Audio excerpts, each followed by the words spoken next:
Welcome back mga kaltab. Ito na naman po ang inyong lingkod, si Mr. Destiny. At ang pag-uusapan nga po natin, itong naganap nga po na kaarawan ni Lola Linda at ang mga bagong photos kuno na lumalabas ngayon sa social media. Yung mga pinapakalat po ng mga armin mga kaltab. Pero syempre, andito po si Mr. Destiny para basagin yan. Para sabihin po sa inyo na kaya lang po nila yung ginagawa para makakuha po ng atensyon, para masabing sila po yung updated at tayo po yung hindi. Kung tatanungin nyo nga po mga kaaldab kung kailan nga po ba kinunan yun, wala pong makapagsabi. Basta sinabi itong weekend lang daw yun, etc. etc. Wala silang may punto mga kaaldab.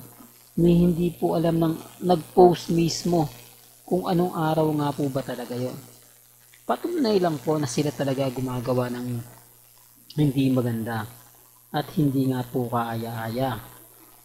Bagamat maraming mga kwento po ang lumalabas, maraming mga senaryo na pinaninindigan nila mga kaaldab na magkasama nga po raw yung dalawa at tayo nga po raw ang fake news. Abay, wala naman pong problema yun. Hindi po ba? Kung sa atin lang naman po, talagang ang gusto ko lang, maging updated lang po kayo. Kung ano po yung mga nakikita ninyo, napapanood ninyo sa social media, sa Instagram, sa Twitter, di po ba? Kaya nga po napakaraming mga bitter nga po sa channel ni Mr. Destiny. Napakaraming mga affected o naiinis nga po sa channel ni Mr. Destiny. Lalo na nga po ang admin at mga main fanatics. Sabi ko nga po sa inyo, alam ko naman po yan eh. Alam ko naman na bawat ibato ko ay talagang babasagin po nila. Hindi po ba? Pero bago natin to balikan, puntahan po muna natin. Etong photos na to, kita nyo lang po yung mukha ni Menga, yung tayo, no? Halos yung ribs niya, labas na labas. O yung, kumbaga, anong tawag nga po ba dyan sa gitna? Yung bukol. Hindi po ba? Ganyan po ba talaga kapayat si Mengay? Kita nyo yung dibdib. Parang ano na lang, di po ba? Na walang, hindi, real talk to mga kaaldab. Para lang po malinaw, para lang klaro. Lalo na po sa mga dumadaan, pansinin nyo po mismo yung photos. At kayo na po makapagsasabi. Di po ba? Kaya nga po kinukumpara ko dito kay Mengay. Pansin nyo po, malalim po yung dibdib niya, di po ba? Wala po siyang katulad dito na makikita ninyo, balikan natin, di po ba? Kung titignan nyo nga po dito, ano nga po bang pagkakaiba? Kaya sabi ko sa inyo, sa mga bitter po sa atin, talagang nababasa ko. Ito po mga kaaldabang isa sa rason. Ito po mga kaaldabang isa sa patunay po na talagang hindi nga po talaga sila o masasabi natin na wala di po ba? Wala, ang ibig kong sabihin wala basag sila. Hindi sila makaporma, hindi sila makapagtagal sa social media sa mga post. Agad-agad nababasag ko sila Agad-agad sinasabi nilang bakit kayo pumupunta sa amin? Bakit kayo nagre-react?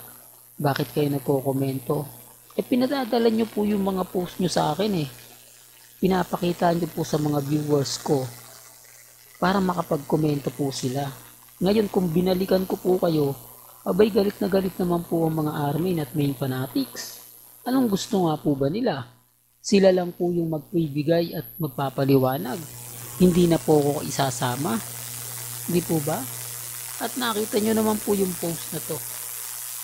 Hindi po ba? Hindi, titignan nyo halatang walang dibdib si Megay. Halatang kumbaga plat na plat. Hindi po ba? Hindi, tignan yung maigi mga kaaldad. Alam ko, maraming magsasabi niyan. Alam ko, maraming magkokomento niyan na papabor na naman kay Mr. Destiny.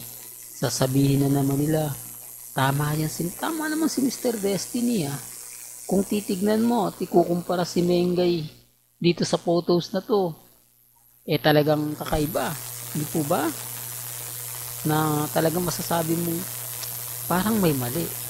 O tapos yung magkokomento po mga kaaldab, na hindi ko po kamag-anak, hindi ko kaano-ano, bay, sasabihin po nila, nako binayaran lang yan ni Mr. Destiny. Kamag-anak lang yan ni Mr. Destiny. Kaibigan lang yan ni Mr. Destiny. Kaya ganyan mag-react, kaya ganyan magkomento. Di po ba? Tapos sasabihin, hindi, Aldab yan, Aldab yung mga nagre-react. Neutral lang po yung nagtatanong o yung nagko-komento. Hindi po ba? Yung wala siyang pakialam sa cut din, wala siyang pakialam sa main fanatics, Aldab fanatics, sa Aldab. Basta na-conscious lang siya, yung nakita niya yung photos. Kumbaga, tinignan niya. Di po ba? Opinion niya lang yung sinabi niya. Yan ang sinasabi kong ahabutin kayo ng pambabash. Hindi po ba? Kaya nga sabi ko sa inyo, yung ibang nagko-komento na neutral, hindi na lang nakikialam eh. Kasi sila nadadamay. Hindi po ba? Nadadamay sila na sila daw po yung Aldab. Oh. Tapos dito na lang sa photos na to eh. Talagang ayaw silang pagsamahin eh. Ultimo yung araw eh, no? Talagang masasabi hindi, real talk to mga kaaldab, natatawa lang po talaga ako kapag nakakita ako ng mga ganyan. Tapos yung magagaling magkomento na talagang medyo may mga pasaring sa mga nagpo-post, abay matatawa ka. Hindi po ba? Matatawa ka dahil tama naman po yung mga komento nila eh. Tama naman po yung mga sinasabi nila. Kaya lang siyempre sa mata po ng army at mga main fanatics, hindi maganda yung nakikita nila. Hindi maganda yung mga nababasa nila. Gusto nga po nila pabor eh. Kaya nga po nag-edit sila ng mga bagay na ganyan para makakuha nga po ng simpatya. Para lang masabi na sila. Para lang masabi na okay. Di po ba? Kaya sa mga nagsasabi at nagpapakalat po ng mga impormasyon, wala. Hindi po sila gano'ng makaporma. Hindi, real talk to mga kaaldab. Well, balikan natin itong birthday celebration. Pansin nyo po ba wala si Mama Tin? Pansin nyo na kapag may mga ganitong bonding moment, delay lagi si Mama Tin? Ang ibig kong sabihin, magpapakita siya kapag marami ng mga ganap. Pag marami ng mga bisita, marami ng mga ganito ganyan, saka lang siya magpapakita. Pero kung mga bonding moment lang po ng mga pamilya, ibig ko sabihin, ano ba yan, Mr. Destiny, dapat kasama siya. Dapat naandyan siya, di po ba? Partner rin po siya ng pamilya ni Bengay, ni Alden Richards eh. At si Lola Linda, hindi po natin pwede makalimutan yan. Isa po yan sa masasabi natin na kumbaga bumato ng napakaganda. Isa po yan sa kumbaga masasabi natin na talagang nagbigay tagumpay, nagbigay ng talagang napakasayang kaganapan. Di po ba? Kaya ang sabi ko sa mga mami, sa mga titas na hanggang ngayon, talagang hindi tanggap yung mga sinasabi ko. Hanggang ngayon, inis na inis sa mga sinasabi ko. Wala. Di po ba? Tanggapin na lang po nila yung katotohanan mga kaaldab na wala na. Di po ba? Natapos na yung boxing, may nanalo na. At yung panalo ng mga bagay-bagay, talaga naman pong nakakatuwa, nakakataba ng puso. Di po ba? Real talk to, sinasabi ko lang po mga kaaldab yung katotohanan. Binibigyan ko lang po kayo ng idea sa mga nangyayari at sa mga nagaganap. But hanggang dito na lang po ang ating latest update.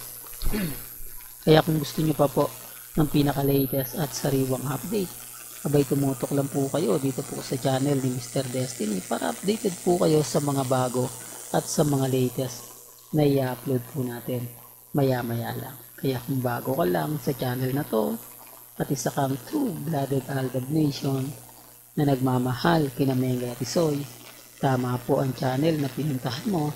Kaya consider na po kitang bagong subscriber at huwag mo kalimutang i-share ang mga video po natin sa mga mami, sa mga titas, at sa mga senior. Hanggang sa muli, salamat po sa panonood at pakikinig.